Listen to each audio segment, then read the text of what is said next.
Hi guys, welcome to my 1.6 build video for my Templar. I play a Burst Templar in PvP, and this is the build that I use when I play it. So I'm calling this build Darklight.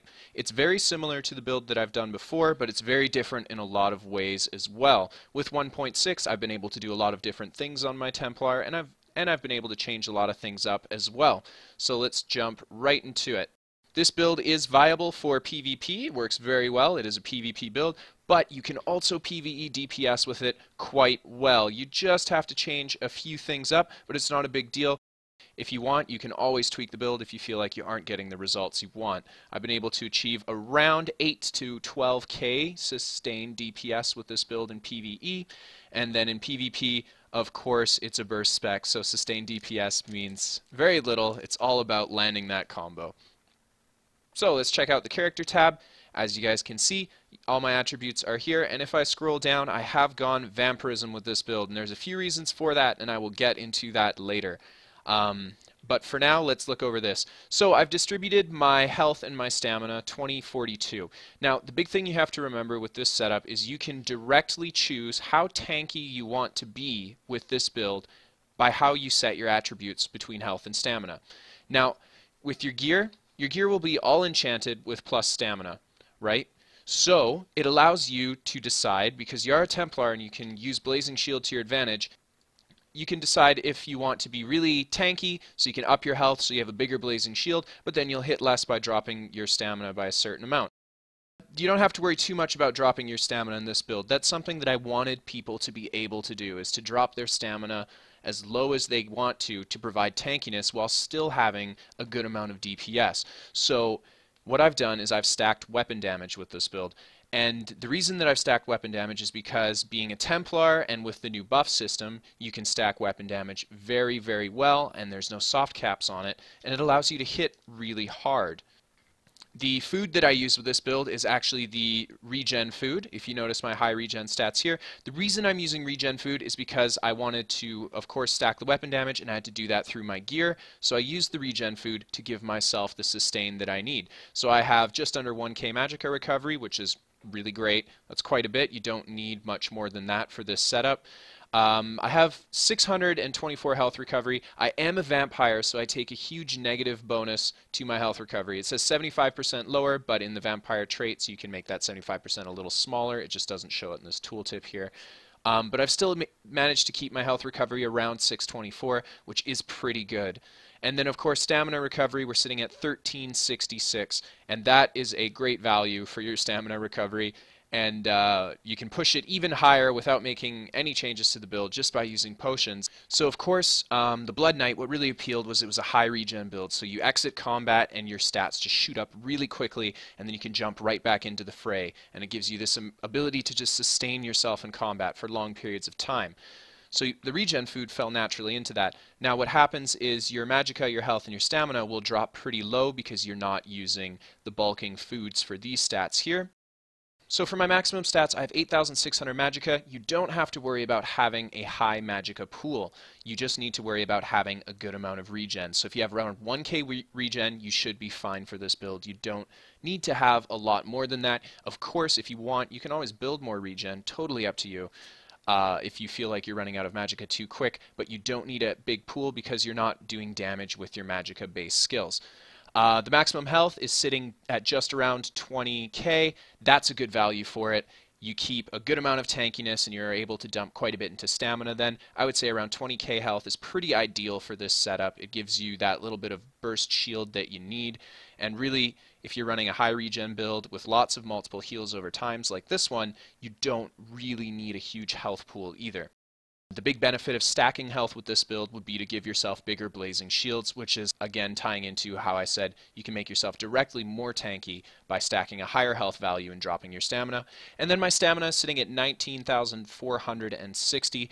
That's about as high as I was able to push it while keeping around this health, and you don't really need much more than 20k stamina either. You'll hit very hard, and that's because of your weapon damage. Alright, so let's jump right into the regen of this build. So, how this build sustains itself in combat. I'm going to have to tell you guys, a lot of people aren't going to like it, but tripods, they're so good in 1.6. What they did with tripods is they give you the major regen buffs for your health, magicka, and stamina. So 20% bonus regen to all your pools for 40.3 seconds once you have your alchemy maxed out. And pots are now on a 45-second cooldown. So you essentially have a 90% uptime of these bonus regen buffs on your character. Of course, Greatsword's our main weapon, so we have Repentance on our bar as well. This has been changed to increase all your regens by 10% instead of just your health and stamina by 15%, which isn't a bad trade-off. So now, if you use a potion with this setup, our regens sit at 1141 magicka, 738 health, and 1614 stamina recovery. That is a ton of stamina recovery, and you don't really need much more than that. Once you hit that point, you have lots of stamina to work with, and you have a very sustainable build. So that's how the regen of this build works. It keeps it very sustainable and allows you to bounce back very quickly. Alright, so now we're going to go over the gear. Of course, a big thing about me, as you guys will know, is I love my regen builds. I absolutely love regen. I love to sustain myself in combat, and I love to hit hard. So, the Engine Guardian set naturally fell into this place. The Engine Guardian is a great set. The helmet's one of the harder helmets to get. It's not as hard as Valkynscoria to get, but if you get a good team together, you guys can go and you can farm this helmet. And then the shoulder, you just have to do your dailies, and hopefully you get the shoulder drop that you want. Right now, I only have a light helm. I would like to get a medium or heavy helm for this build, but you work with what you get, right?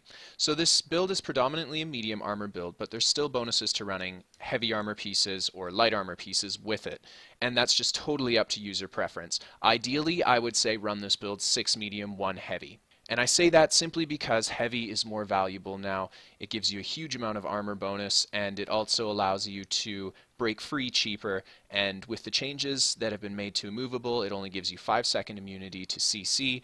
So a cheaper break free cost is always a good thing when changes like that have been made.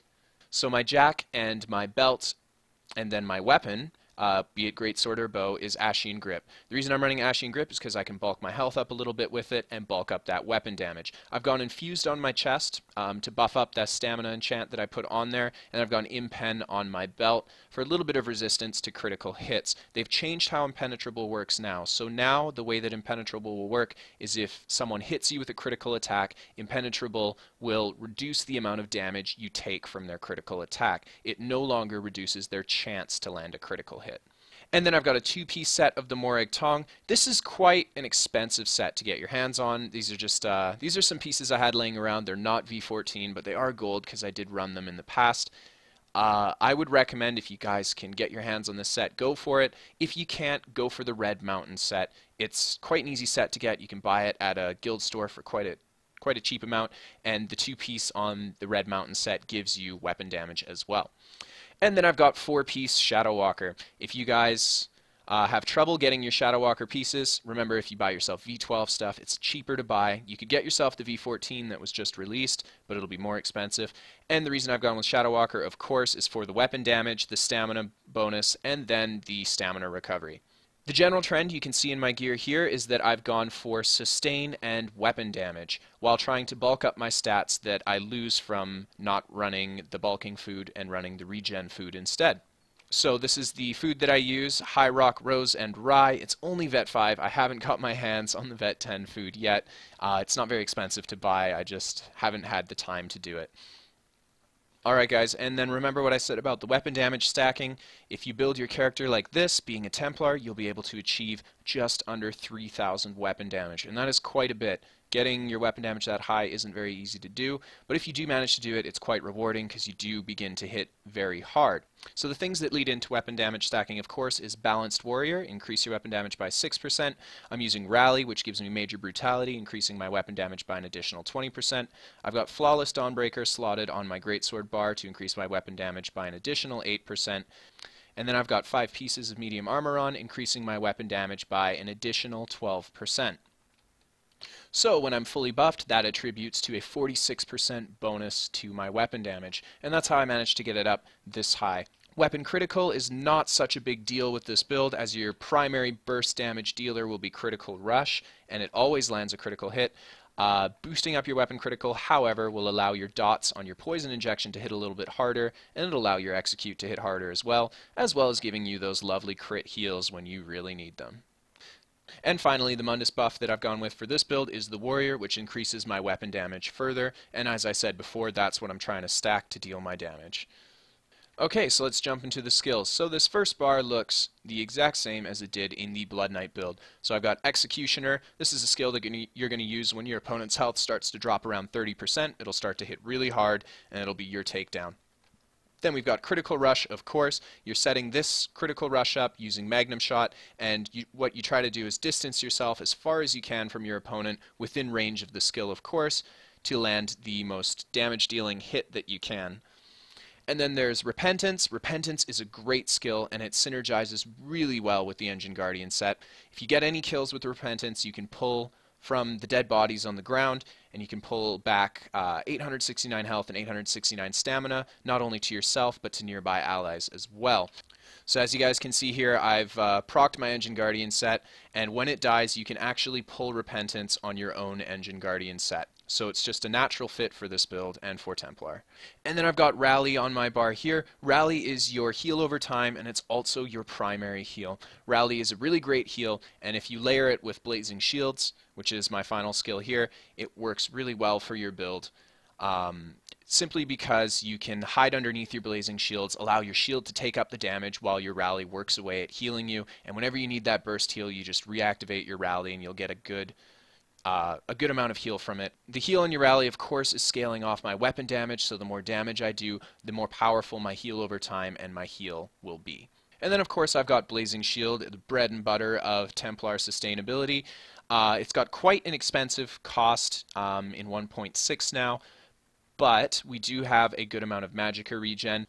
So for this build, you don't want to use Blazing Shield primarily as your only defensive tactic. You want to be dodge rolling, you want to have heals over time on you, and you want to be trying to CC and use your terrain and move around your opponents to mitigate as much damage as possible. But of course, there's Blazing Shield for when you can't avoid that incoming damage, and it'll just soak it up for you. And then finally, Flawless Dawnbreaker. And that's simply a passive ult, again, just to boost my weapon damage as far as I can.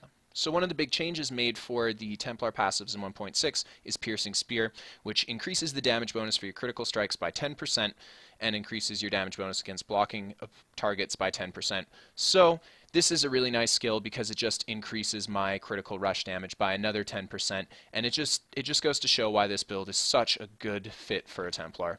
So on my secondary bar, I've changed a few things up, and there's also a little bit of options that you can do as well.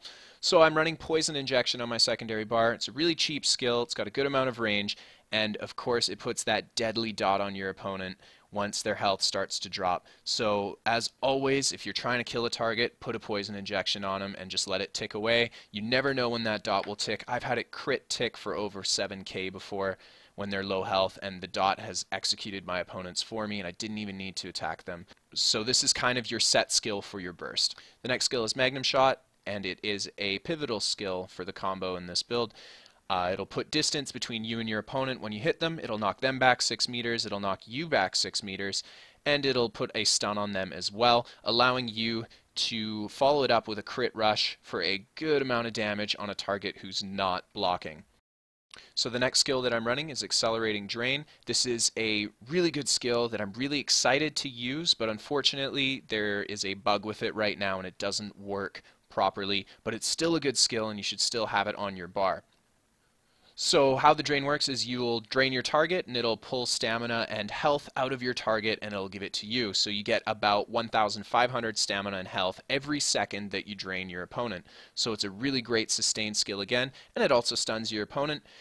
And then the secondary effect on it is it increases your movement speed by 40% for 20 seconds. Now this is a fantastic increase to your movement speed, but it does not work right now, which makes me really sad. I can't wait till they fix this because it'll just make this build move quicker, it'll make it feel faster, and of course you'll be able to get away from Zergs with this. You know, you have your opponents coming at you, you have 6 guys coming at you, and you're like, I can't fight these guys. One of them gets to you first, he charges right into you with his Greatsword, you just pop a quick drain on him, roll out of it with your bow, and sprint off into the distance. And of course, pop Unstoppable so he can't knock you over. The next skill that we've got here is Purifying Ritual. As always, I would recommend that regardless of what build you're running, you have something to remove conditions from yourself in your build, and Templar has the best Purify in the game. It'll remove 5 harmful effects from yourself, and it has a relatively cheap cost as well. Purifying Ritual also offers a nice heal over time every few seconds. It's not too terribly powerful, but it stacks with your other heals over time and your health regen, and you can get quite a bit of health back if you're stacking all these things together.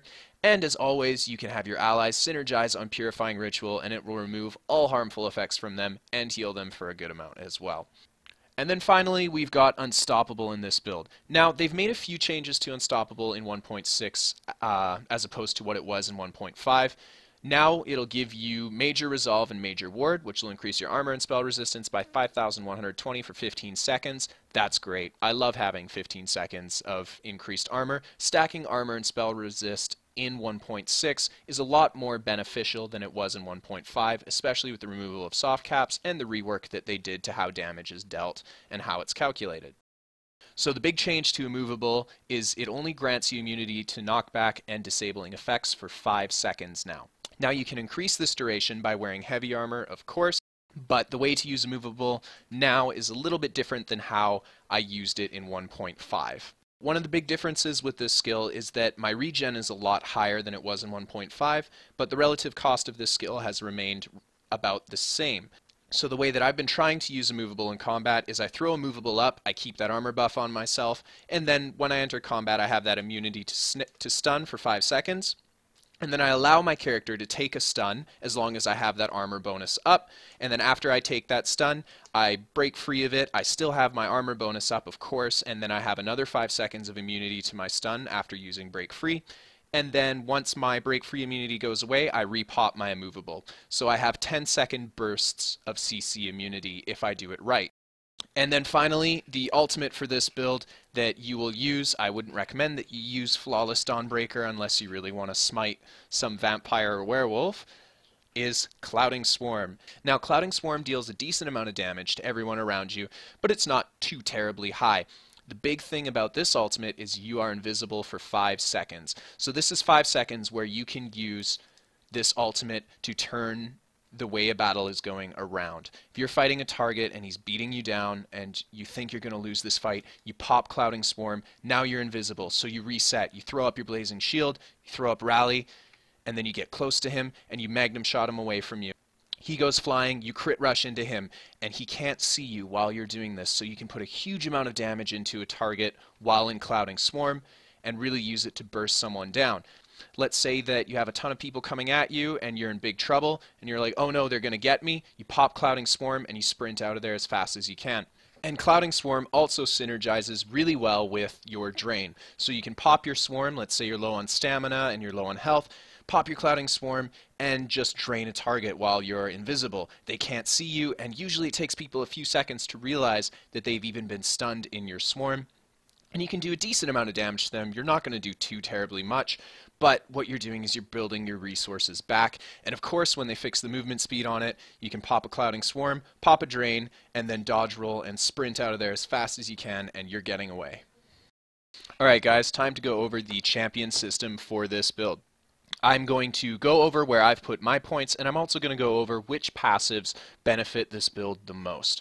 So we're going to start with our green tree in the champion system here. So I've dumped 15 points into Mooncalf in the lover tree. And the reason that I've done this is simply because it increases my stamina regen. I love my stamina regen. So I have to boost it as much as I can, of course. And then in my shadow tree, I've put 13 points into Tumbling. So this reduces the cost of my roll dodge and break free by 5%. So bread and butter of this build again. You're rolling a lot, you're going to have to break free. You need to put points into this. So as you put points into the champion trees, you'll notice you get diminishing returns in those trees. So I'd recommend primarily going for these two passives here and trying to equally distribute your points between the two. Now for the blue tree, I have put all my points into the ritual tree. So I've put 10 points into Mighty to increase my physical damage by 5%. I've put 10 points into Piercing to increase my armor penetration by 5%. And then I've put 7 into Precise Strikes to increase my critical damage by 3.9%. So as you fill out this tree, you will get your first passive at 30 points in this tree, called Perfect Strike. I have yet to get it, but it will increase your weapon critical rating by 12%. That's very beneficial for this build. And then of course you get the 10 rank here, which is Opportunist, and that increases the damage of your next physical attack by 15% after you interrupt a target. And then for my red tree, I have put all my points into the Lord. So I've got 9 points in Nourishing, which increases the effectiveness of healing potions. The reason I've done this is because I want to increase the duration that that healing potion gives me that regen buff. Then I've got 10 points in Bastion, increasing the effectiveness of damage-absorbing effects by 4.9%. That's your Blazing Shield. And then I've got 9 points in Quick Recovery, which increases the effectiveness of healing received by 3.7%. And that's just to make my heals over time and my heals that I put on myself a little bit stronger. So this tree is also interestingly spec'd its passives around reviving your ally. So the first 10 rank passive that you get here for putting 10 points in this tree is reduce damage received by resurrecting another player by 15%. And then the 30 rank, which I would like to get as well, is to increase a resurrected player's Magicka regeneration by 172 for 8 seconds after you resurrect them. Now, I went over the passives that you get for the Lord and the Ritual tree once you put a certain amount of points into them. I didn't go over the passives in the Lover and the Shadow tree, and that's simply because the passives you get from your green trees tend to be related to things that aren't combat related. But of course, you have to distribute your champion points equally throughout all colors. And of course, this is your regen sort of tree and sustain trees, so I will continue to love it regardless. Alright, so let's jump right into the PvP commentary. So what happened here is I had come by this rock and I had been ganked by a few guys, so I came back to it knowing that they're here this time. So I'm not on my horse and I'm getting prepared for combat. I chose to use this clip in the build video. There are a few lower levels that I kill here, but I like this clip because of the use of terrain in it. So what I do right from the get-go, I know these guys are here, so I'm keeping my buffs up, and I'm standing on top of this rock, and this is mostly just to line of sight them. So one of them pokes his head out, and I see him cast his resto skills, and it's hitting another player as well. So I know that I want to stay on top of this rock. I want to pull as many of them out of stealth as I can, as I don't want to be jumped by too terribly many. One of the biggest changes in 1.6 is that damage from all sources is a lot higher than it was in comparison to 1.5. So getting jumped from stealth is a great way to get yourself killed, even if it's just from 1 or 2 players. So I navigate behind this other set of rocks here, and I'm using my terrain carefully here. I want to stay relatively concealed in these cliffs. I don't really want to poke my head out because I know there is still more in stealth. You see me go for a feed there, and then I get jumped by one of the Nightblades. Thankfully, he's just level 35, so he doesn't do too terribly much damage to me. I pop my Bat Swarm, and then I cast my Drain while in my swarm here. And this Sork is out of stamina, unfortunately, and it just takes a quick swap to Greatsword for me to bring him down. And then I continue to fight this level 35 in the tunnel here. I see the other Nightblade jump down off the cliff, and he jumps into me, attacking me. And then there's a Sork that is hard casting shards on top of the cliff. So what I'm trying to do is I'm trying to keep pressure on these two while either staying behind this rock in the back here or hugging the rock that's right where the Sork's standing. That way it keeps him from landing too many shards on me. And as you see there, I take a really terrible knockdown. That could have been the end of my fight if they had put in a little bit more DPS. That would have been it. So I quickly navigate behind this rock and decide that I no longer want to eat the hard casts from that Sork. So throughout this fight, you see me casting my Invigorating Drain whenever I really get a chance. I like to keep my movable up before I cast it so I can't be interrupted. And then these two lower level players, they're out of resources pretty quick, and then I go to finish off this Sork. I knock him back and I put the poison injection in him, and then I go into Swarm for that lethal Swarm finish. So as you can see there, with a little bit of use of your terrain, you can effectively split up the numbers of opponents on you and prevent them from taking you down really quickly because they aren't all going to hit you at the same time. Okay, so with this next clip here, I show a little bit of one-on-one play with this build, as well as a little bit of 1vx as well at the end of it. So I encounter this Sork riding through the ruins here, And the first thing that I want to do is I want to keep pretty heavy pressure on him. I make sure to keep him dotted up right away, and then I go for the Magnum shot to my crit rush. It's a little bit laggy there, so it doesn't look too terribly clean, but that's the best you can get on Thornblade sometimes. I notice another player coming to engage with me, and he starts spamming crystal shards, so I know I don't really want to deal with that too much, so I go right into my Clouding Swarm, and I go to attack him, and he puts his shield up. Deciding not to try to burst him down through his shield, I decide to retreat towards the end of my swarm, and I come around this pillar here, line of sighting those two players. So another player on horseback follows me behind this wall here. He's a Dragon Knight, and he's running a very tanky build, and I'm pretty low on stamina entering this fight, so what I'm trying to do is channel a lot of heavy attacks on him. The big thing about heavy attacks in 1.6 is the amount of damage that a heavy attack does has been quite increased. You see me go for a finish there on pretty low stamina. I probably shouldn't have, but I did gauge his damage as fairly low from the beginning of this fight, so I thought I could survive it, and I end up doing it. I also get the proc from my Engine Guardian there. He is spamming Fossilize on me. Fossilize is an excellent DK move, and it's not really easy to counter because it's an instant stun from a distance. I'm just doing my best to stun him whenever I can. He's not breaking the CCs, so I know that he's running fairly low on stamina from me beating on him, so I just keep channeling attacks on him, making sure to charge up as many heavy and partially heavy charged attacks as I can because I want to maintain some good amount of DPS. He's not blocking very often. I get a great heavy attack in on him there, and then I knock him back. He doesn't break the CC, so I just go for the finish here. So I see the Sork that I engaged with earlier. He's on his horse, and he doesn't seem aggressive towards me now, so I don't attack him, and I see another player ride in. Seeing the other player go into stealth right away, I plunk an arrow into him as quick as I can. I don't want to let him stealth up because I don't want to let him get the jump on me. He marks me, so I know he's a Nightblade. The fear comes here. The first thing after the fear is I start popping Blazing Shields. I know his burst is coming right after his fear, and I just keep my shields up to make sure that he eats all of his own damage and I don't take any of it. So I managed to get a good Executioner kill off on that Nightblade, and then I come back around the cliff noticing a few players here. I see them on their horse, and I shoot some arrows at them. I want to get them into combat with me. I managed to knock them both off their horses, so I think, okay, I'll have a nice 2v1 fight here, and then I see arrows coming at me from behind, and a Nightblade jumps me from behind as well.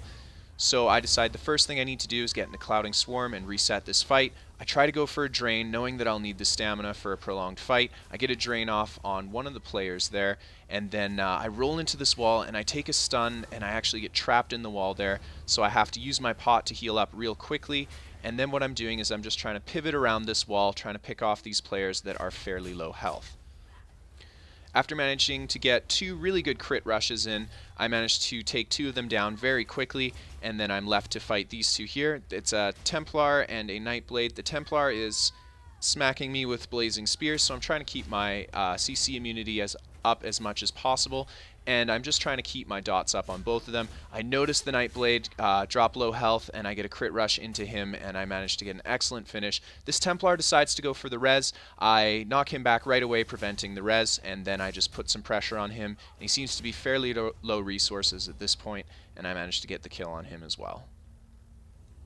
So I picked this clip just to show the amount of resource return you get with this build. You can remain pretty tanky and have a huge amount of resources coming in, allowing you to fight for long periods of time while outnumbered as well. Alright guys, that wraps up the build. I hope you guys really liked it. If you have any questions, please post in the comments section and I'll answer them as soon as I can. And if you liked what you saw, feel free to hit like and subscribe to see more of my content. Otherwise, have a great day, guys.